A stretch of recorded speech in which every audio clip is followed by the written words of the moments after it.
યત્સંકલ્પાત પતિતપનો વાતિવાત સમિંધે વહ નિર્ધત્તે ધરણીરુદધી લંઘતે નૈવ વેલામ સોયમ શ્રીમાન નિખિલ જગતા અંતરાત્માવતીર્ણો ધર્મં રક્ષન દિશતુ કુશલમ સ્વામિનારાયણો નઃ યદરોમ વિવરેલીના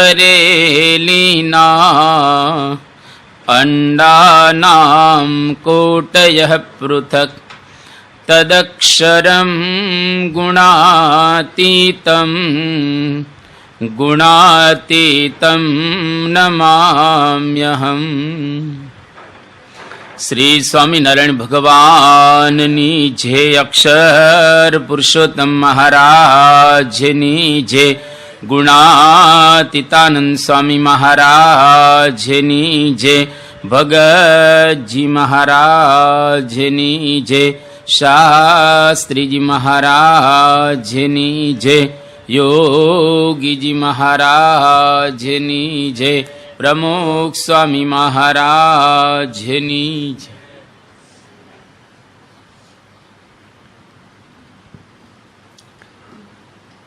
વાસુદેવ મહાત્મ્યમાં ગઈકાલે આપણે સમુદ્ર મંથનની કથા સાંભળી. એ સમુદ્ર મંથનની કથાનો સાર એટલો જ રહેલો છે કે જીવનની અંદર જો આપણે પુરુષાર્થ કરીએ તો એના દ્વારા કંઈક આપણા જીવનની અંદર આપણે પ્રાપ્ત કરી શકીએ. જેમ દેવો અને દાનવોએ પુરુષાર્થ કર્યો તો એના દ્વારા અમૃત પ્રાપ્ત થયું. પણ સંસારની અંદર અમુક લિમિટ સુધી જ આપણને પુરુષાર્થ સહાય કરે છે. અમુક લિમિટથી વધારે પુરુષાર્થ આપણે કદાચ કરીએ તો એ પ્રાપ્ત કરી શકતા હોતા નથી આ સંસારની અંદર. પરંતુ અધ્યાત્મ માર્ગમાં દરેક વ્યક્તિ જો પુરુષાર્થ કરે તો એ પ્રાપ્ત કરી શકે. લૌકિક માર્ગની અંદર કોઈ કળા શીખવાની હોય અને એમાં એવી આવડત ન હોય તે માણસ ગમે તેટલો પુરુષાર્થ કરે તો એ કળા શીખી નહીં શકે. જેમ કે કોઈ સામાન્ય માણસ હોય અને ઝાકીર હુસેન જેવા તબલા એને વગાડવા હોય તો તા જિંદગી મરી જાય તો પણ એવા તબલા વગાડી ન શકે ગમે તેટલો પુરુષાર્થ કરે તો પણ. કોઈને સુરેશ વાડકર જેવું ગાવું હોય અને સૂરના આપણા કોઈ ઠેકાણા હોય નહીં અને આપણે ગમે તેટલો પ્રયત્ન કરીએ તો એ કક્ષાએ આપણે પહોંચી ન શકીએ. એ પુરુષાર્થ દ્વારા મળે એવી વસ્તુ નથી. ભલે ગમે તેટલો કદાચ પુરુષાર્થ આપણે કરીએ તો પણ ત્યાં આપણે પહોંચી ન શકીએ. એટલે લૌકિક માર્ગની અંદર પુરુષાર્થ અમુક કક્ષા સુધી જ આપણને કામ આવે છે. પરંતુ અમુક કક્ષા ઉપર એ કુદરતની કૃપા, સંસ્કારો એ પણ બહુ જ મોટા ભાગ ભજવે છે. એટલે આ લૌકિક માર્ગ પણ અધ્યાત્મ માર્ગની અંદર એવું નથી. અહીંયા આગળ ભાવનાથી બધું થતું હોય છે. એટલે ભાવના દ્વારા આપણે ઘણું બધું પ્રાપ્ત કરી શકીએ. તો આ માર્ગ ભાવનાનો માર્ગ છે, આ માર્ગ ભક્તિનો માર્ગ છે. એટલે આ માર્ગમાં આપણે જો થોડોક પુરુષાર્થ કરીએ તો ઘણું પ્રાપ્ત કરી શકાય. એટલે દેવતાઓ અને દાનવોએ પુરુષાર્થ કર્યો જેના દ્વારા અમૃત મળ્યું. અને જીવનની અંદર અમૃત એટલે ભગવાનના ધામનો પર્યાય શબ્દ વાપરેલો છે કે જો અમૃત મેળવવું હોય કે ત્યાં ધામ મેળવવું હોય તો પુરુષાર્થ કરવો. આ એક સાર. બીજો એક નાનકડો સાર એવો બતાવવામાં આવ્યો કે જીવનની અંદર આવેલી વસ્તુ પણ માણસ ગુમાવી દે જો એના જીવનમાં મોહ ઉત્પન્ન થાય તો. દેવતાઓ અને દાનવો બેએ પુરુષાર્થ કર્યો, એના દ્વારા અમૃત મળ્યું અને દાનવોના હાથમાં અમૃતનો કુંભ આવ્યો પણ ખરો, પરંતુ દાનવો બધા મોહિની સ્વરૂપની અંદર મોહ પામ્યા તો આવેલી વસ્તુ પણ એને ગુમાવવી પડી. જીવનમાં અમુક વસ્તુ આપણને મળી જાય, આપણા હાથમાં આવી જાય, પરંતુ છતાંય મોહને લઈ અને આપણે એને ગુમાવી બેસતા હોઈએ છીએ. અને આ મોહનું સૈન્ય બહુ મોટું છે, ભલભલાને મોહ નડતો હોય છે અને એની અંદર મોટા મોટા લેવાઈ જાય. એટલા માટે આવેલી વસ્તુને સાચવવી હોય તો મોહનો ત્યાગ કરી અને બરાબર રીતે સાવધાની રાખવામાં આવે તો આવેલી વસ્તુને આપણે સાચવી શકીએ. આ બે સાર કહી અને હવે આગળ વાત કરે છે કે નારદજી બદ્રિકાશ્રમમાંથી નરનારાયણ ઋષિને મળી અને હવે શ્વેતદીપની અંદર જાય છે. જે કથા આપણે પૂર્વે સાંભળી, હવે એનો દોર સાંધતા નારદજી આવ્યા શ્વેતદીપની અંદર, અને શ્વેતદીપની અંદર જે પર સ્વરૂપના એને દર્શન કરવા હતા. બદ્રિકાશ્રમની અંદર નરનારાયણ ઋષિને વાત કરી કે તમે જેનું ધ્યાન કરો છો, ઉપાસના કરો છો, ભક્તિ કરો છો, એ પર સ્વરૂપના મને દર્શન કરાવો. તો નરનારાયણ ઋષિએ કહ્યું કે તમે શ્વેતદીપની અંદર જાઓ, ત્યાં તમને દર્શન થશે. એટલે નારદજી શ્વેતદીપની અંદર આવ્યા અને ત્યાં આગળ નારદજીએ ભગવાનના દર્શન કર્યા. ભગવંતમ પરમ બ્રહ્મ સાક્ષાત કૃષ્ણમ અહમ પ્રભુમ દ્રષ્ટુમ ઉત્કોસ્મી ભક્તેન્દ્રાહ તમ દર્શયત તત્પ્રિયાહ. એટલે શ્વેતદ્વીપની અંદર આવીને જે નિરન્ન મુક્ત હતા, શ્વેતદ્વીપની અંદર રહેનારા, એ નિરન્ન મુક્તને કહ્યું કે તમે મને ભગવાનના દર્શન કરાવો. તો કે સારું, તમને ભગવાનના દર્શન કરાવીએ. એટલે નિરન્ન મુક્ત નારદજીને લઈ અને ધામ પ્રત્યે જાય છે. અહીંયા આગળ જુદા જુદા શબ્દો ધામના વાપરેલા છે, પણ આપણે એક દિવ્ય ધામ તરીકે જ શબ્દ વાપરીએ. તો નિરન્ન મુક્ત નારદજીને લઈ અને એક પરમ ધામમાં જાય છે, જ્યાં આગળ નારદજીને પર સ્વરૂપના દર્શન કરવા હતા. એ ધામનું વર્ણન અહીંયા આગળ કરવામાં આવ્યું છે. આપણા વચનામૃતની અંદર જ્યાં જ્યાં અક્ષરધામનું વર્ણન કરવામાં આવ્યું છે, એવા જ શબ્દો અહીંયા આગળ પણ આ વાસુદેવ મહાત્મ્યમાં વપરાયેલા છે. દિશશ્ચ વિદિશ સર્વા ઉર્ધ્વાધો વ્યાપ્નુવંચ અક્ષરમ બ્રહ્મ કથિતમ સચ્ચિદાનંદ લક્ષણમ. આ ધામ કેવું છે તો કે દિશ વિદિશ, કે અધો ઉર્ધ્વ પ્રમાણે રહિત, નીચે અને ઉપર એનું કોઈ પ્રમાણ નથી. કેટલું મોટું છે એ પણ બતાવી શકાય એવું નથી, એટલું એક અદ્ભુત ધામ. એ ધામની અંદર જે પ્રકાશનું વર્ણન કરે છે, એક્ઝેક્ટ પ્રથમનું 12મું વચનામૃત. 12મા વચનામૃતમાં જે વાત કરી છે કે આ સમગ્ર પૃથ્વી કાચની હોય, પશુ પંખી ઝાડ વૃક્ષ પર્વત પથ્થરો આ બધા કાચના હોય, અને અત્યારે જે સૂર્યનારાયણ છે એવા કેટલા સૂર્યનારાયણ કે જેટલા તારાઓ છે એટલા સૂર્ય હોય. એક સૂર્ય ઉનાળામાં ભારે પડે છે, તો જેટલા તારાઓ હોય એટલા સૂર્ય હોય તો કેટલો જબરજસ્ત પ્રકાશ થાય. એક સૂર્યનારાયણનો ઉદય થાય એટલે 50 કરોડ જોજન પૃથ્વીની અંદર પ્રકાશ થઈ જાય. તો અત્યારના સાયન્સ પ્રમાણે 100 અબજ તારાઓ શોધાઈ ગયેલા છે. હવે 100 અબજ સૂર્યનો કેટલો પ્રકાશ થાય, અને કાચની ભૂમિ હોય, અને જેવો પ્રકાશ થાય એવું જ અક્ષરધામ પ્રકાશિત છે. છતાં પણ એ પ્રકાશ તાપ નથી આપતો, શીતળ શાંત છે રે, તેજની ઉપમા ન દેવાય, નિષ્કુળાનંદ સ્વામી કહ્યું. આવું ભગવાનનું દિવ્ય અક્ષરધામ છે. એવું જ વર્ણન અહીંયા આગળ ધામનું કરવામાં આવે છે. યદ ભાષા ભાસિત સૂર્ય વહનિ ઇન્દુશ્ચ તારકાહ ભાસયંતિ જગત સર્વમ સ્વપ્રકાશમ તથા અમૃતમ. આ ધામ અમૃત ધામ છે. એ ધામની અંદર સૂર્ય ચંદ્ર તારા એ કોઈ પ્રકાશ આપવા માટે સમર્થ નથી, પરંતુ એના પ્રકાશે કરીને યદ ભાતિ અનુભાતિ સર્વમ, ઉપનિષદો કહે છે. એને લઈને અનંત કોટી બ્રહ્માંડોની અંદર પ્રકાશ થયેલો છે. અને ધામનો એટલો બધો પ્રકાશ છે કે જેની કોઈ ઉપમા આપી ન શકાય. અને એવા પ્રકાશિત દિવ્ય ધામની અંદર ભગવાન પોતે સિંહાસન ઉપર વિરાજમાન છે. એ ભગવાન કેવા છે એનું અહીંયા આગળ વર્ણન કરે છે કે આવા ભગવાન છે. નારદજીને લઈને જાય છે આ નિરન્ન મુક્ત, અને નારદજી આ ધામ જુએ છે. ખુશખુશાલ થઈ ગયા નારદજી. નારદજીની વાચાઈ બંધ થઈ જાય છે.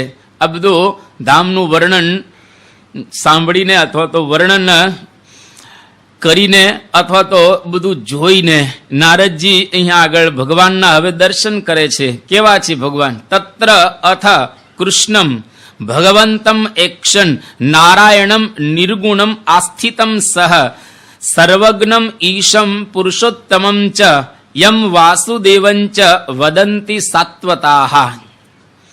ભક્તો જુદા જુદા નામથી આ પર સ્વરૂપને કહેતા દિવ્ય સ્વરૂપને કહે છે અથવા તો એની ઉપાસના કરે છે. એ દિવ્ય સ્વરૂપ કેવું છે તો કે કોઈક એને કૃષ્ણ કહે, કોઈક એને ભગવંત કહે, કોઈક એને નારાયણ કહે, કોઈક વળી એને પુરુષોત્તમ કહે, કોઈક એને વાસુદેવ કહે. આ જુદા જુદા નામોના ગર્ભિત અર્થો પણ બતાવે છે, પણ એ આપણે અહીં લેતા નથી. એનો વિસ્તાર આપણે બહુ કરવા માંગતા નથી. પરંતુ એક એક નામના જુદા જુદા અર્થ રહેલા છે.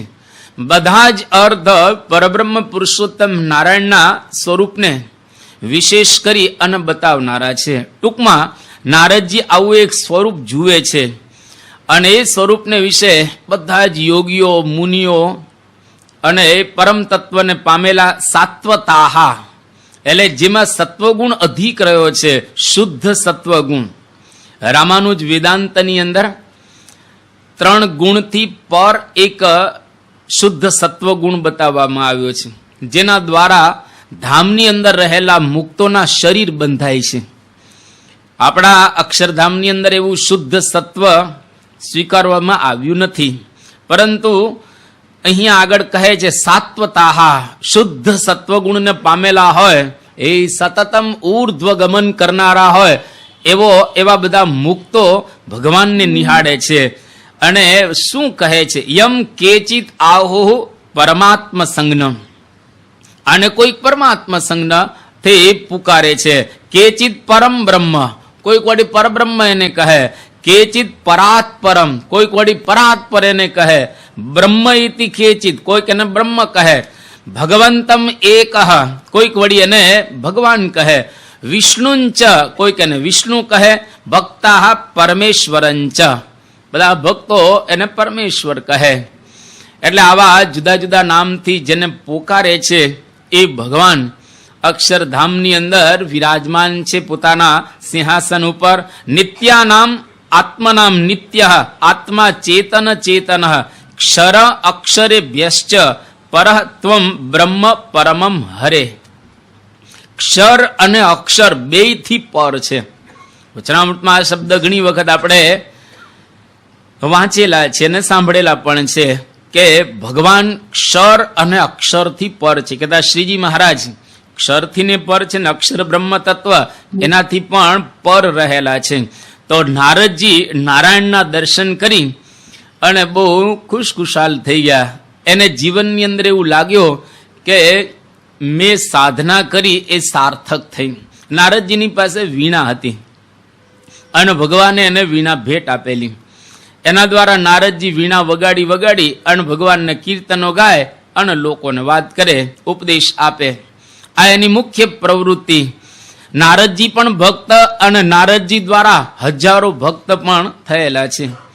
તો નારદજીએ ભગવાનના દર્શન કર્યા અને પછી પાછા નારદજી અક્ષરધામમાંથી આવે છે. કારણ કે બદ્રિકાશ્રમથી પર સ્વરૂપના દર્શન કરવા માટે જ નારદજી ગયા હતા. એટલે પાછા નરનારાયણ ઋષિની પાસે બદ્રિકાશ્રમમાં નારદજી આવ્યા અને નારાયણ ઋષિને મળી અને બહુ જ નારદજીને આનંદ થયો કે તમે મને પર સ્વરૂપના દર્શન કરાવ્યા. હવે નારાયણ ઋષિ નારદજીને કહે છે, અપિ બ્રહ્મન સ ભગવાન પરમાત્મા સનાતન બ્રહ્મધામની ત્વયા દૃષ્ટ આવયો કારણમ પરમ. સ્પષ્ટ શબ્દ લખવામાં આવ્યો. આવયો કારણમ પરમ, અમારા બેનું પરમ કારણ છે એના તમે અક્ષરધામની બ્રહ્મધામની અંદર તમે દર્શન કર્યા, એનું જ અમે ભજન કરીએ છીએ, સ્મરણ કરીએ છીએ, પૂજન કરીએ છીએ અને એની પણ અહીંયા આગળ અમે વંદના કરીએ છીએ. તો આ પર સ્વરૂપ એમાંથી બધા અવતારો ઉત્પન્ન થાય છે. એટલે કે વૈરાટ નારાયણમાં પ્રવેશ કરીને એમાંથી આ બધા અવતારો ઉત્પન્ન થાય. એટલે પર સ્વરૂપના નારદજીએ દર્શન કર્યા. નારાયણ ઋષિ કહે છે એ જ અમારું કારણ છે. હવે નારદજી નારાયણ ઋષિને કહે છે કે ભગવન ત્વત પ્રસાદેન તમહમ પરમેશ્વરમ વાસુદેવમ સમાલોકે સ્થિતમ અક્ષરધામની. આપણા જ બધા શબ્દો આની અંદર વપરાયેલા છે. અક્ષરધામની સ્થિતમ, અક્ષરધામની અંદર રહેલા પરમેશ્વરના મને દર્શન થયા. એ દર્શન કઈ રીતે થયા? કે તમારા જ પ્રસાદથી, તમારી જ કૃપાથી. જો તમારી કૃપા મારી ઉપર ન થઈ હોત તો મને અક્ષરધામના દર્શન થાત નહીં. એટલે અક્ષરધામના દર્શન કરવા હોય તો વચ્ચે કોઈકની કૃપાની જરૂર પડે. જો કૃપા આપણી ઉપર થાય તો જ આપણે અક્ષરધામને પામી શકીએ. એક વખત મહારાજ પરમહંસોને ઉદ્દેશીને કહે છે કે હે પરમહંસો, તમારા કોઈ એવા સાધનો રહેલા નથી કે જેના દ્વારા તમે અક્ષરધામને પ્રાપ્ત કરી શકો. હવે 114 પ્રકરણ બતાવેલા છે સ્વામીની વાતોમાં. છેલ્લે 114 પ્રકરણમાંથી પાસ થઈ ગયા હતા સંતો બધા. એમાંથી એક પ્રકરણમાં પાસ થવું મુશ્કેલ છે, એકમાંથી પાસ થવું મુશ્કેલ છે. મહારાજ એક પ્રકરણ એવું ફેરવેલું કે સંતોએ ભિક્ષા માગવા જવાનું. ભિક્ષામાં જે કંઈ આવે એ જોડીની અંદર નાખવાનું અને પછી જોડીને પાણીમાં પલાળવાની, બોળવાની અને પછી નીચોવી નાખવાનું. રસકસ બધા કાઢી નાખવાના અને થોડો ભાગ લઈ અને કૂતરાને નાખવાનો. ટેસ્ટ લેબોરેટરી જેમ કૂતરો, એ કૂતરાને જો કૂતરો સૂંઘે નહીં તો પછી સંતોએ ખાવાનું. કૂતરો જેને ન સૂંઘે એ ખોરાકમાં હોય શું? રસકસ બધા જતા રહ્યા હોય. આવા અઘરા પ્રકરણો 114 ફેરવેલા અને એમાંથી બધા સારધાર પાર પડી ગયેલા. બ્રહ્માનંદ સ્વામી મહારાજને કહે છે, મહારાજે કહ્યું કે બ્રહ્માનંદ સ્વામી કીર્તન ગાઓ. બ્રહ્માનંદ સ્વામી કે કોઈને દેખાતું હોય તો મારો સિતાર લાવો. એ કે આવું કેમ બોલો છો? કોઈને દેખાતું હોય તો મારો સિતાર લાવો. ખટરસના મહારાજે નિયમ આપેલા, ખટરસ ન આપણે ખાઈએ તો આપણને અંધાપો આવી જાય, અમુક તત્વની જરૂર પડે. તો બ્રહ્માનંદ સ્વામીને દેખાતું બંધ થઈ ગયેલું, ઝાંખું ઝાંખું દેખાવા લાગ્યું. આટલે સુધી પરમહંસ બોલ્યા નથી અને પાસ થઈ ગયા છે આ બધા પ્રકરણોમાંથી. અને એમાં મુક્તાનંદ સ્વામી તો વિચાર કરો કે હવે કદાચ મહારાજ અઘરું પ્રકરણ કાઢે તો એમાં ટકવું પડે ને. ઘણા પાછા જતાય રહ્યા સંતો, કારણ કે અઘરું બહુ થઈ જાય એટલે ભાઈ આપણને આ ફાવશે નહીં એમ કરીને માર્ગ આપી દે. તો મુક્તાનંદ સ્વામીએ કડવો લીમડો પીવાનો પ્રારંભ કર્યો. આનાથી અઘરું તો નહીં આવે ને, લીમડો જ ખાલી પીવાનો, એનાથી અઘરા પ્રકરણ તો નહીં આવે ને. એવા 114 પ્રકરણમાંથી પાસ થઈ ગયા પછી શ્રીજી મહારાજ કહે છે કે તમારા કોઈ એવા સાધન નથી કે મારા દર્શન થાય. મહાનુભાવાનંદ સ્વામીનો પ્રસંગ જાણીતો છે, વિસ્તાર નથી કરતા. મહારાજના પગ દાબવામાં મહારાજ પગ ખેંચી લીધા. મારા મહાનુભાવાનંદ સ્વામીની આંખમાંથી આંસુ દળદળ પડે છે. મહારાજ કેમ સેવા નથી આપતા? એ કે તમારો કોઈ એવા સાધન નથી કે ચરણારવિંદની સેવા મળે. આટલા બધા સાધન કર્યા પછી મહારાજે ત્યાં આગળ એક પ્રસંગ નાનકડો કહ્યો કે એક શેઠ હતો, એના આંગણાની અંદર એક મજૂરે આંગણું સરસ રીતે વાળ્યું. શેઠ રાજી થયા. મજૂરને કહ્યું કે માગ તારે જે જોઈએ તે. મજૂરે કહ્યું જો તમે રાજી થયા હો તો અડધો મણ સોનું આપો. કે બુદ્ધિ બરાબર છે ને, આંગણું વાળવામાં અડધો મણ સોનું. આ તે જે 2 પૈસાનું કામ કર્યું છે, આંગણું વાળ્યું 2 પૈસાનું કામ કર્યું, એમાં અડધો મણ સોનું મંગાય. મહારાજે કહ્યું કે તમે બધા આ 114 પ્રકરણમાંથી પાસ થયા એ આ આંગણા વાળવા જેવું કામ કર્યું છે.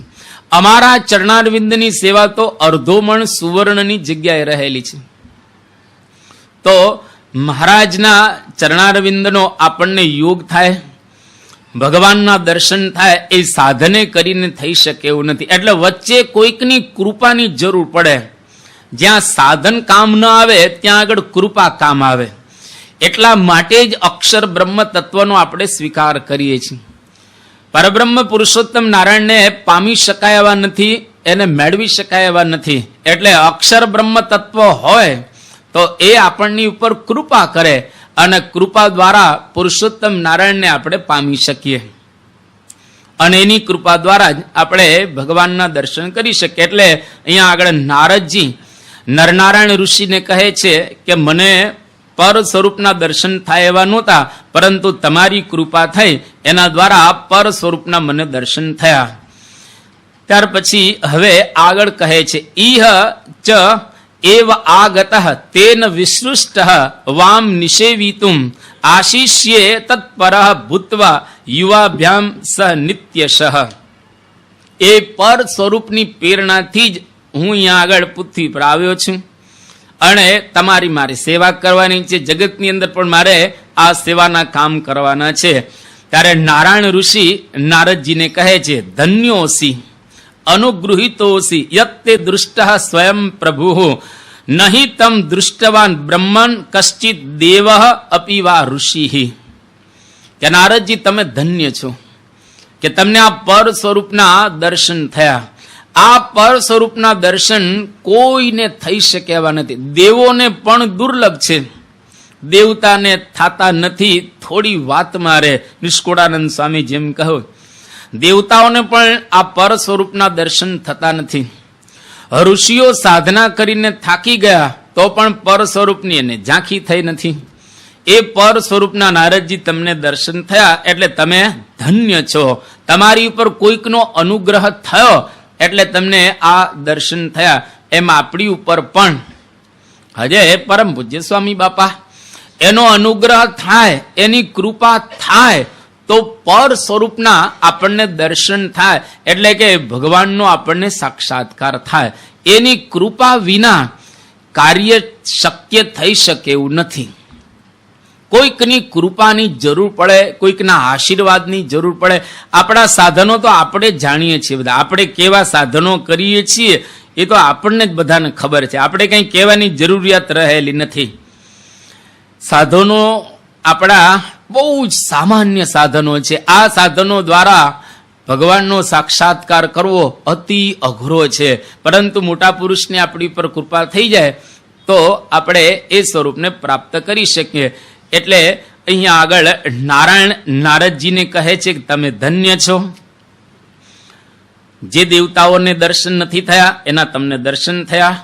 હવે અહીં આગળ એક વિષય કહે છે કે એકાંતિક ભક્તને તેના દર્શન થાય છે, બીજાને નથી થતા. નારદજી તમે એકાંતિક ધર્મ સિદ્ધ કર્યો છે, તમારામાં ધર્મ જ્ઞાન વૈરાગ્ય ને ભક્તિ છે એટલે તમને પર સ્વરૂપના દર્શન થયા. જે ભક્તની અંદર એકાંતિક ધર્મ હોય એ ભક્ત પર સ્વરૂપના દર્શન કરી શકે. સર્વમ તસ્ય અસ્તિ તદ દિવ્યમ સર્વોપકરણાની ચ એકાંતિકાનામ ભક્તાનામ સૈવ પરમાગતિ. પરમાગતિ એટલે શ્રેષ્ઠ ગતિ. એ શ્રેષ્ઠ ગતિ જો પ્રાપ્ત કરવી હોય તો એકાંતિકાનામ ભક્તાનામ, એકાંતિક ભક્તોની જ શ્રેષ્ઠ ગતિ થાય છે. એટલે એકાંતિક ધર્મ જે સિદ્ધ કરે એ એકાંતિક ભક્ત કહેવાય. હવે એકાંતિક થવા માટે વચનામૃતમાં ઘણી બધી જગ્યાએ, એક બે જગ્યાએની ઘણી બધી જગ્યાએ એવું કહેવામાં આવ્યું છે અક્ષર બ્રહ્મના સાધ્યર્મને પામીને પરબ્રહ્મ પુરુષોત્તમ નારાયણની ઉપાસના કરવામાં આવે તો એ એકાંતિક ભક્તની ઉપાસના કહેવાય. અક્ષર બ્રહ્મની સાથે સાધર્મ્યને પામવાનું, એના જેવા થઈ અને પછી પરબ્રહ્મ પુરુષોત્તમ નારાયણની ભક્તિ કરવા. આપણે ત્યાં 2 ચરણની ઉપાસના છે, 4 ચરણની નથી. પરબ્રહ્મ પુરુષોત્તમ નારાયણના 2 ચરણની ઉપાસના છે, પણ અક્ષર બ્રહ્મ ના માધ્યમ દ્વારા આપણે પરબ્રહ્મના 2 ચરણની ઉપાસના કરવાની છે. તો અહીંયા આગળ સ્પષ્ટ લખે છે કે આત્મ બ્રહ્મૈક્ય સંપન્નેહિ વિનિવૃત્ત ગુણૈરપી ક્રિયતે વાસુદેવસ્ય ભક્તિ ઇત્થમ ગુણો હિ સહ. ભગવાન કેવા છે તો કે આત્મ બ્રહ્મૈક્ય સંપન્નેહિ વિનિવૃત્ત ગુણૈહિ. જે વ્યક્તિ પોતાના આત્માને અક્ષર બ્રહ્મની સાથે એક્ય કરી અને ભગવાનને ભજે છે એની જ ભક્તિ એકાંતિકી ભક્તિ છે. અને એવા ભક્ત ઉપર જ ભગવાન પૂર્ણ રીતે રાજી થાય છે. અહીંયા આગળ 19મો અધ્યાય પૂરો થયો. 20મો અધ્યાય એનો પ્રારંભ કરે છે. એમાં નારાયણને નારદજી કહે છે કે ભગવાન બ્રૂહિ મે ધર્મમ એકાંતમ તવ સંમતમ પ્રિયતે એન વિશ્વાત્મા વાસુદેવ સ સર્વદા. કે જે એકાંતિક ધર્મ દ્વારા પર સ્વરૂપના દર્શન થાય, ભગવાન આપણી ઉપર રાજી થાય, ભગવાનનું દિવ્ય ધામ મળે, એવો એકાંતિક ધર્મ તમે મને સંભળાવો. હવે નારદજી તો એકાંતિક ધર્મને પામેલા હતા એટલે જ એને પર સ્વરૂપના દર્શન થયા. પરંતુ નારદજી આપણા માટે નારાયણને પૂછે છે કે આવો એકાંતિક ધર્મ એ મને સંભળાવો. એકાંતિક ધર્મને મારે પ્રાપ્ત કરવો છે. નારદજીને કશો કરવાનો હતો નહીં, પરંતુ અહીંયા આગળ આપણા માટે જાણે પૂછતા હોય નારદજી એવું લાગે છે કે એકાંતિક ધર્મની વાત હવે નારાયણ નારદને કહે છે. આપણે પણ આપણા જીવનની અંદર એકાંતિક ધર્મ સિદ્ધ કરવાનો છે. અને જો કરી લીધેલો હોય તો સારું ગણાય, અને ન કર્યો હોય તો એના સ્ટેપ આ પ્રકારના રહેલા છે. અને પ્રત્યેક વ્યક્તિએ જીવનમાં એકાંતિક ધર્મ સિદ્ધ કરવો પડે. એનો પ્રારંભ કરે છે અહીંયા આગળ. સ્વધર્મ જ્ઞાન વૈરાગ્ય સહ લક્ષ્મીવદ ઈશ્વરે તસ્મિન અનન્યા ભક્તિ યા ધર્મ એકાંતિક સવૈ. એટલે ધર્મ, જ્ઞાન અને વૈરાગ્યની સાથે કોઈ ભક્તિ કરે તો એ એકાંતિક ધર્મ કહેવાય. એકલી કોઈ ભક્તિ કરે અને ધર્મ ન હોય, જ્ઞાન ન હોય, વૈરાગ્ય ન હોય તો એકાંતિક ધર્મ નથી. ચારમાંથી એક પણ ન્યૂન હોય તો એકાંતિક ધર્મ નથી. ધર્મય બરાબર જોઈએ, જ્ઞાનય વ્યવસ્થિત જોઈએ, વૈરાગ્ય વ્યવસ્થિત જોઈએ, અને ભક્તિ પણ બરાબર કરતો હોવો જોઈએ. જો આટલું કરે તો જ એકાંતિક ધર્મ કહેવાય. અને એવો એકાંતિક ધર્મ આપણે સિદ્ધ કરીએ તો અક્ષરધામના અધિકારી બની શકીએ. અન્યથા અક્ષરધામ ચોક્કસ મળવાનું છે, પણ ક્યારે મળે એ આપણી ઉપર નિર્ભર છે. અક્ષરધામના માર્ગે ચોક્કસ ચડી ગયા છીએ આપણે. કોઈ ચાલીને દિલ્હી જાય, સાયકલ ઉપર દિલ્હી જાય, સ્કૂટર ઉપર દિલ્હી જાય, પ્લેનમાં દિલ્હી જાય. દિલ્હી જવાના રસ્તા ઉપર આપણે આવી ગયા છે. અક્ષરધામના રસ્તા ઉપર આપણે આવી જ ગયા છીએ. આને આ જન્મે જો અક્ષરધામની અંદર જવું હોય તો એકાંતિક ધર્મ સિદ્ધ કરવો પડે. અને અહીંયા આગળ નારદજી નારાયણને કહે છે કે નિગમાગમ શાસ્ત્રાણામ સર્વેશામ અપી સત્પતે મૂલમ ત્વમ એક એવ અસી યેશુ ધર્મ સનાતન. શાસ્ત્રનું મૂળ તમે છો. જેટલા કંઈ શાસ્ત્ર રહેલા છે એ બધા તમારામાંથી આવિર્ભાવને પામેલા છે. વેદાહ અપૌરુષેયાહ, આવી એક ઉક્તિ છે કે વેદો બધા અપૌરુષેય છે, એટલે કે પુરુષે કોઈ લખેલા નથી. એ અનાદિની વાણી છે. એ અનાદિની વાણી એટલે ભગવાન તરફથી પ્રાપ્ત થયેલી, ભગવાને ઉચ્ચારેલી વાણી આ વેદોની, એટલે એને અનાદિ કહેવાય. એટલે શાસ્ત્ર જેટલા કંઈ બધા છે એનું મૂળ કોણ કહેવાય? ભગવાન. તમારામાં સનાતન ધર્મ પણ રહેલો છે. તમે પણ ધર્મનું સ્વરૂપ છો. હાલતો ચાલતો ધર્મ એટલે તમે છો. ત્વમેવ સાક્ષાત ભગવાન, તમે સાક્ષાત ભગવાન છો. વાસુદેવ અક્ષરાત પરઃ. આપણે જે અક્ષર બ્રહ્મની પરની વાત કરીએ છીએ સ્પષ્ટ શબ્દોમાં અહીંયા આગળ લખે છે અક્ષરાત પરઃ શ્રેયસે સર્વભૂતાનામ વર્તસેત્ર દયાનિધિ. તમે અક્ષરથી પર છો. દયા અને કલ્યાણ માટે જ તમે આ લોકની અંદર દર્શન આપો છો. આવી વાત નારદજીએ નારાયણને કરી. અને નારાયણ હવે નારદને ધર્મની વાત સમજાવી રહેલા છે, જેની આપણે ગઈકાલે વાત કરેલી હતી. તો હવે એક એકને આપણે સમજીશું. ત્યાં ગ્રંથ પણ પૂરો થઈ જશે આપણો. સૌથી પહેલા સ્વધર્મની વાત કરે છે.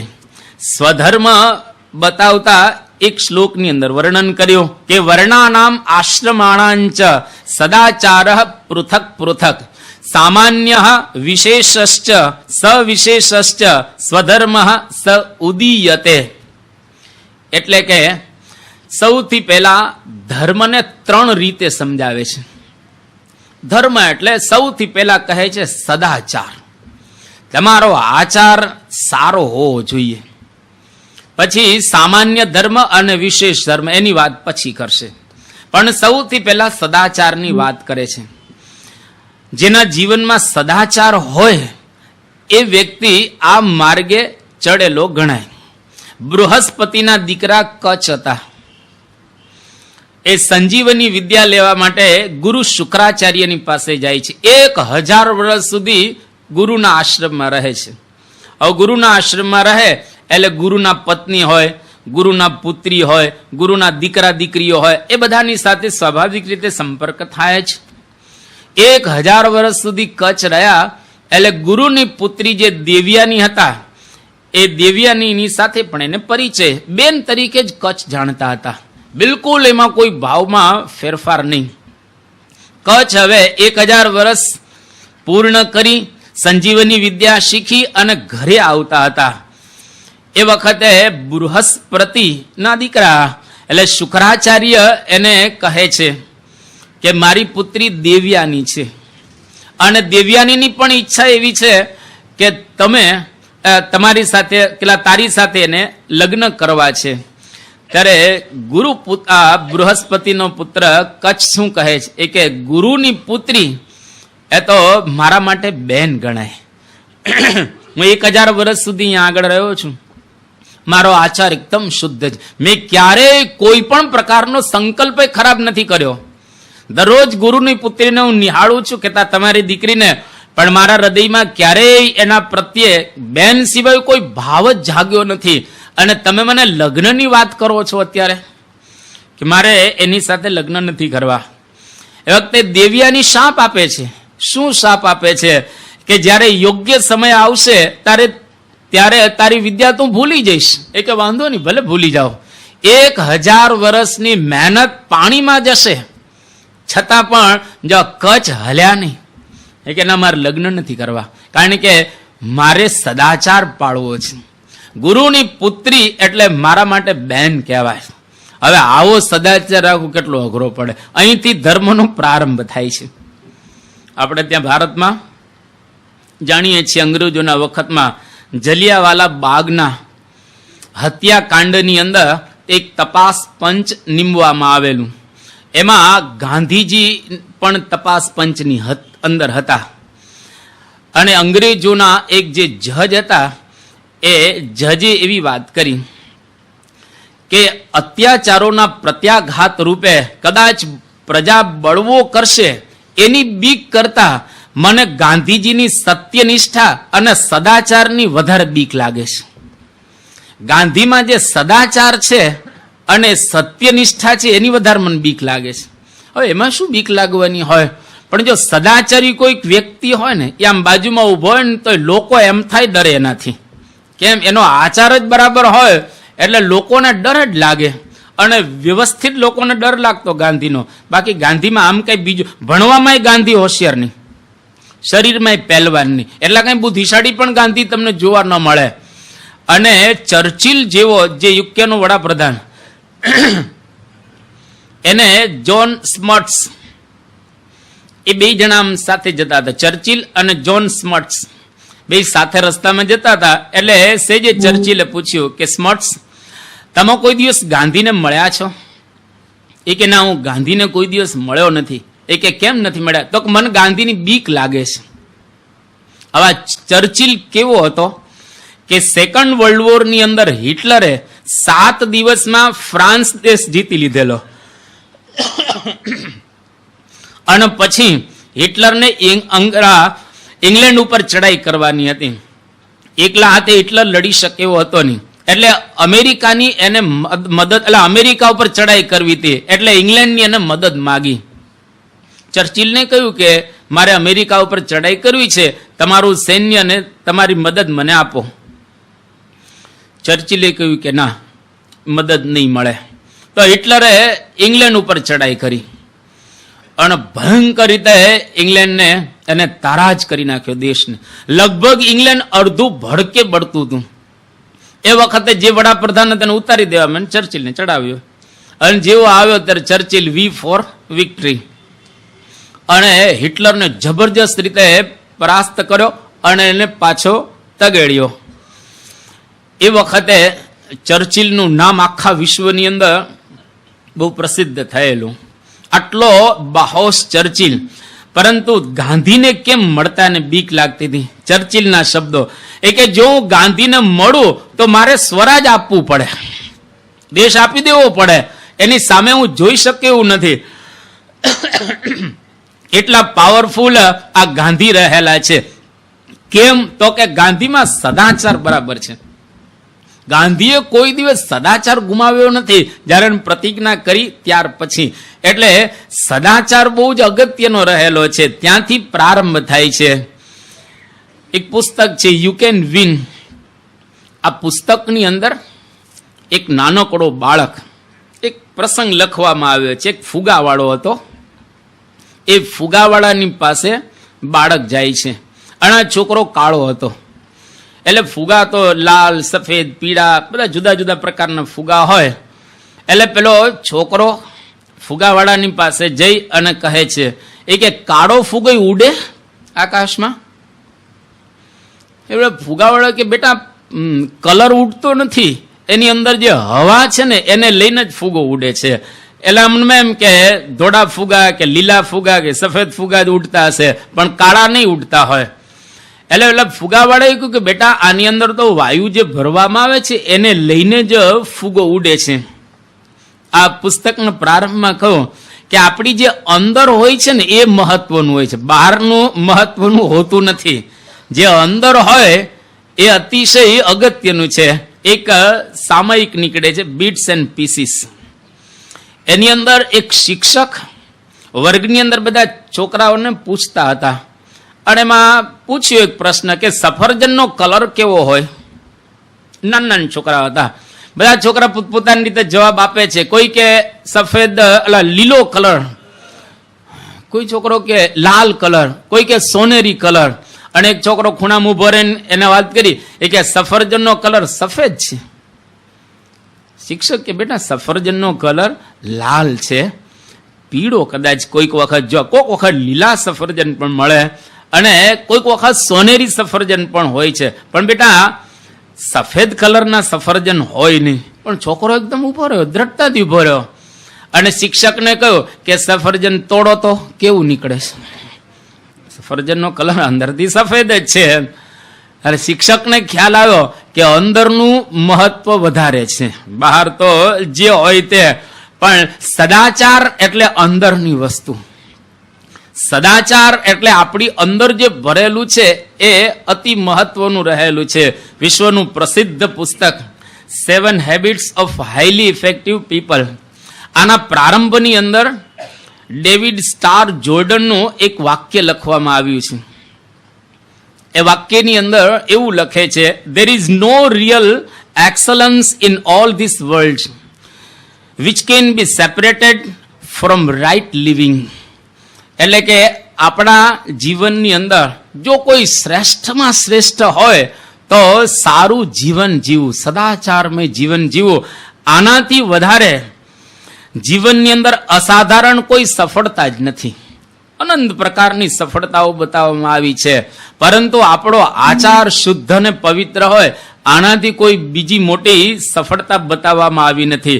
આજે સમાજના હિતની વાતો ઘણા જ કરે છે. સમાજ સમૃદ્ધ બનવો જોઈએ એવી વાતો પણ હજારો લોકો કરે છે, અને વાતો કરતા કરતા ધામમાં ચાલ્યા ગયા. કોણ?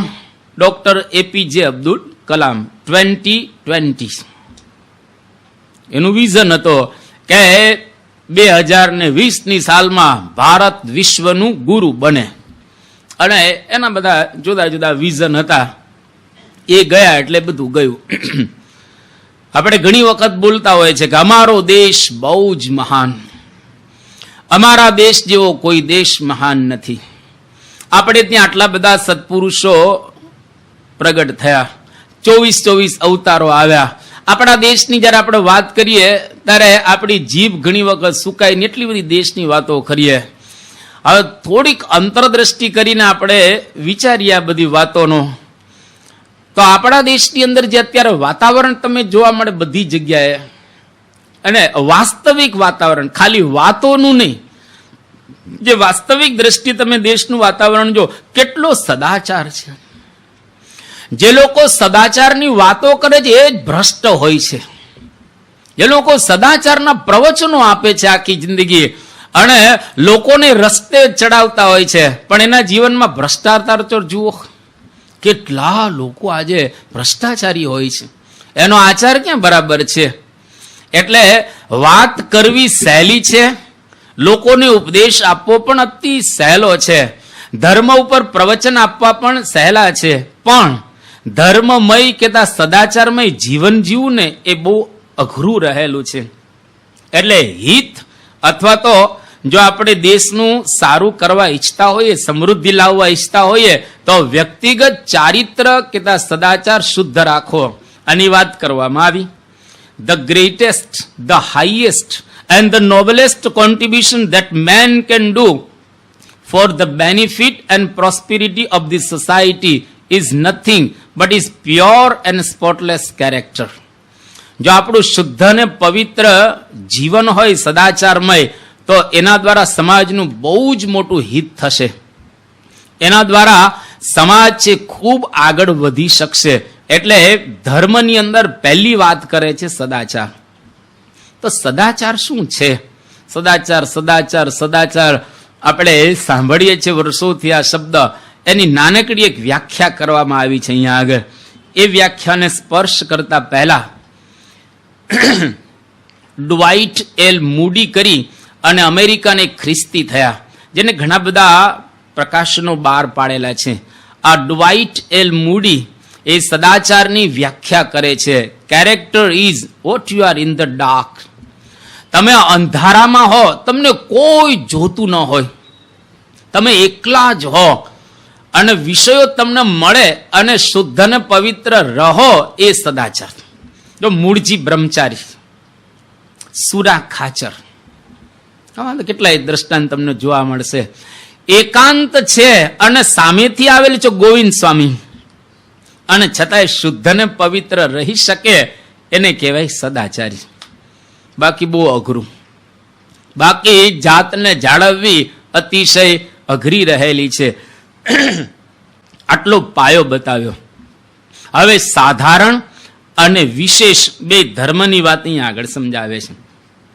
સાધારણ એટલે શું? જે બધાએ કરવા જેવા કે પાળવા જેવા નિયમો કે ધર્મો. અને વિશેષ એટલે આશ્રમ પ્રમાણે અને વર્ણ પ્રમાણે પાળવાના ધર્મો કે સદાચાર. અહીંયા આગળ હવે સાધારણ ધર્મનો ઉલ્લેખ કરે છે. ઘણા બધા છે, પણ જેટલા જેટલા અનુકૂળ ને સમય પ્રમાણે આપણે લેશું અને પછી આપણે છોડી દેશું. નૃણામ સાધારણમ ધર્મમ સર્વેશામ આદિતઃ શૃણુ અહિંસા પરમો ધર્મ તત્ર આદિમઃ ઉદાહૃતઃ. સૌથી પહેલો સાધારણ ધર્મ બતાવવામાં આવે છે કે અહિંસા એ સૌથી પહેલો ધર્મ છે. હવે હિંસાની વાતો બધી જગ્યાએ આપણે સાંભળતા હોઈએ છીએ, પણ હિંસા થતી જ નથી. ગીતા ના પાડે છે. હિંસા જેવું કંઈ છે જ નહીં. ગીતા બહુ સ્પષ્ટ શબ્દોમાં કહે છે કે એનમ વેત્તિ હંતારમ યશ્ચ એનમ મન્યતે હતમ ઉભૌ તૌ ન વિજાનીતો નાયમ હંતિ ન હન્યતે.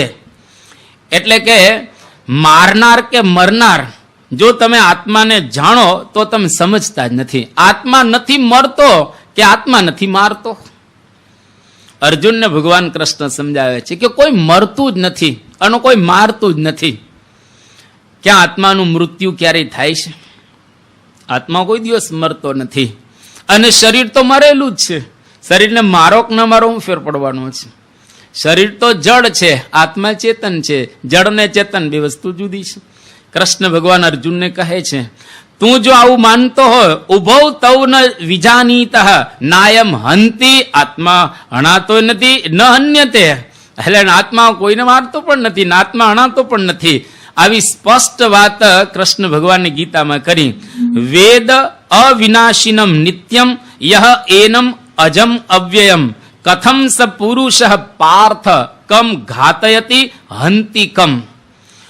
કોને કેવી રીતે મારી શકે અને કોને કેવી રીતે મરાવી શકે?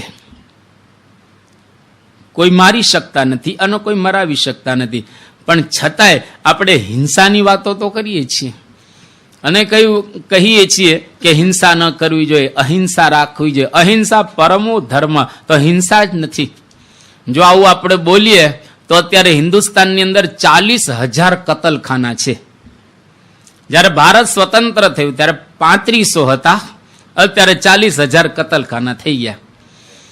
દર વર્ષે ભારતમાંથી 1 લાખ ટન માંસની નિકાસ કરીએ છીએ આપણે. 1 લાખ ટન. કેટલા બધા પશુઓને મારતા હશો, કેટલા માછલા મારતા હશો સમુદ્ર. ફક્ત દ્વારિકાનો દરિયો છે, એ દરિયાના કિનારાની આજુબાજુનું જે વાતાવરણ છે, એટલો આખો પ્રદેશ, એ વિસ્તાર આખો, એમાંથી દર વર્ષે 800 કરોડના માછલા વેચાય છે. કૃષ્ણ ભગવાનની પવિત્ર નગરી, જેના કાંઠા ઉપર કૃષ્ણ બેઠા છે, જ્યાં આગળ ભારત વર્ષનું પરમ તીર્થધામ છે, એ તીર્થધામના કાંઠા ઉપરથી 800 કરોડના માછલા વેચાય છે. કેટલા જીવોની હિંસા થતી હશે, આની ઉપરથી આપણે અંદાજ લગાવી શકીએ. તો મારવું એટલે શું, એને બહુ સ્પષ્ટ અહીંયા આગળ તો કેટલા બધા શ્લોકમાં વાત કરવામાં આવી છે, પણ હું એનો સાર તમને 2-3 વાક્યોની અંદર જ કહું છું.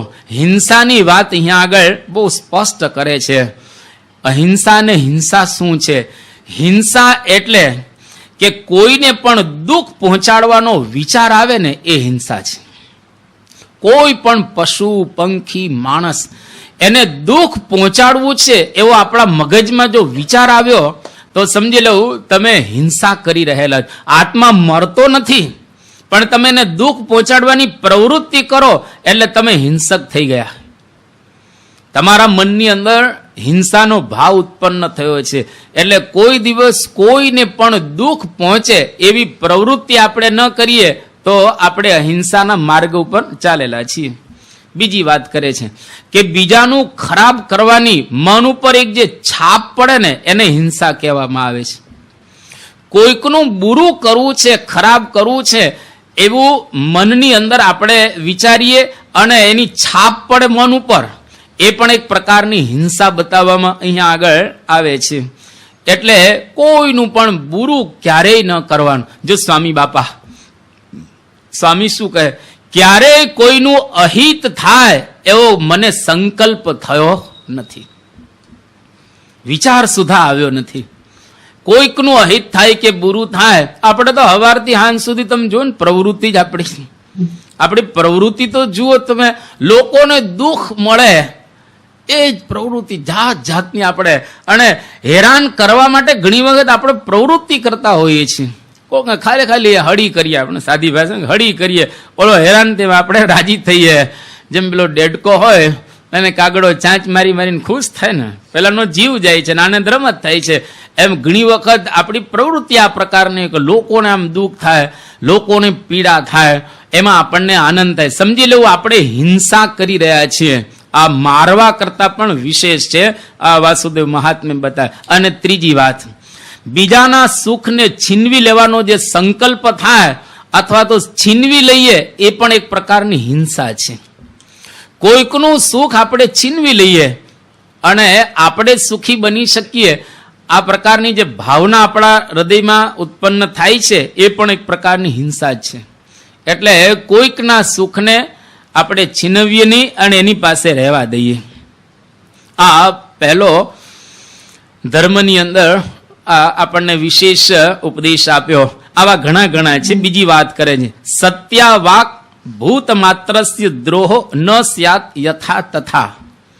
બીજી વાત કરે છે કે સત્ય વાણી બોલવી, આ પણ એક સાધારણ ધર્મ રહેલો છે. આપણી વાણી સત્ય હોવું જોઈએ. સમાજમાં અત્યારે આપણે જાણીએ છીએ કે કેટલું ખોટું બોલે છે લોકો અને કેટલું ખોટું કરી રહેલા છે લોકો.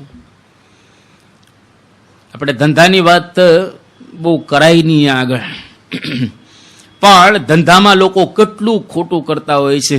આપણે આ જાણીએ છીએ કે જો ખોટું ન થાય ને તો સાયકલ અથવા સ્કૂટર આવે એવું છે. સાયકલ અત્યારના જમાના પ્રમાણે સાયકલ અથવા સ્કૂટર આવે એવું છે. જો તમે થોડું કંઈક 2 નંબરનું કરો, ઉપર મૂકો કે અંડર ટેબલ કે જે ક્યાં 2 નંબરની પ્રવૃત્તિ, હા, તો જ તમારે જો સ્કોડા ગાડી લાવવી હોય, પછી તમારે ઓડી લાવવી હોય, મર્સિડીસ લાવવી હોય, કે પછી BMW લાવવી હોય, કે લેક્સસ લાવવી હોય, કે લિંકન લાવવી હોય, કે ક્રેડિલેક જે ગાડી લાવવી હોય તમારે, તો એના માટે કંઈ ખોટું કરવું પડે. ખોટા ધંધા કરે, ખોટું બોલે, બીજું ત્રીજું કરે, તો બહુ જ ભાગ્યે સાચા બિઝનેસ દ્વારા લોકો આ કામ કરી શકતા હોય છે. એનો મતલબ એવો નથી થયો આપણે સુધારવું અને સાચા રસ્તે જવું. એટલીસ્ટ વાણી તો ખોટી ન બોલીએ. જ્યાં ત્યાં ખોટું બોલતા હોય એટલું તો બંધ કરીએ. ખોટું બોલવાથી અહીંયા આગળ સરસ 2 વાત બતાવવામાં. ખોટું બોલવાથી તત્કાળ લાભ થાય અને સાચું બોલવાથી લાંબા ગાળે લાભ થાય. તત્કાળ લાભ બધા ઈચ્છતા હોય છે. ખોટું બોલવાથી તત્કાળ લાભ થઈ જાય અને સાચું બોલવાથી લાંબા ગાળે લાભ થાય. લાંબા ગાળે લાભ કોઈને જોઈતા નથી, તત્કાળ લાભ થવો જોઈએ.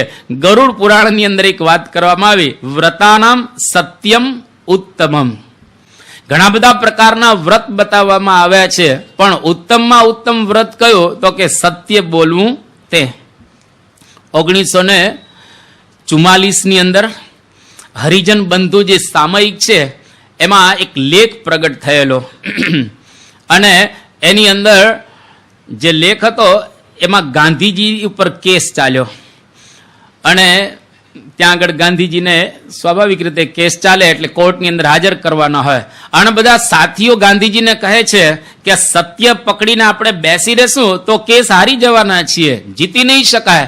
તારા ગાંધીજી શું કહે છે કે સત્ય બોલવાથી ફાંસી ઉપર ચડવાનો વખત આવે તો પણ બચવાની કોશિશ કરવાની જરૂર નથી. સત્ય બોલીએ ને ફાંસી ઉપર લટકાવી દે તો પણ બચવાની જરૂરિયાત નથી. આટલું સત્ય ગાંધીના જીવનની અંદર હતો. અને આપણા ભારતનું સૂત્ર છે સત્યમેવ જયતે. હિન્દુસ્તાનનું સૂત્ર છે, પણ કેટલું સત્ય થાય છે ભગવાન જાણે. સત્ય ફાંસી પર ચડે અને જૂઠનો ધ્વજ ફર ફરે, બગલા મોતી ચરે અને હંસલા ભૂખે મળે. આ વાતાવરણ આજે આપણને જોવા મળે છે. માટે જેટલું આપણાથી થઈ શકે એટલું સત્યનું પાલન કરવું અને સત્ય બોલવું, આ બીજો સાધારણ ધર્મ બતાવવામાં આવ્યો છે. આવી રીતે આગળ આપણે સાંભળીશું. શ્રી સ્વામિનારાયણ ભગવાનની ગુણાતીતમ ગુરુમ બ્રહ્મ રૂપમ નિજાત્મનઃ વિભાવ્ય દાસ ભાવેન સ્વામિનારાયણં ભજે શ્રીહરિમ સાક્ષરમ સર્વદેવેશ્વરમ ભક્તિધર્માત્મજં દિવ્યરૂપમ શાંતિદમ મુક્તિદમ કામદમ કારણમ સ્વામિનારાયણમ નીલકંઠમ ભજે શ્રીહરિમ.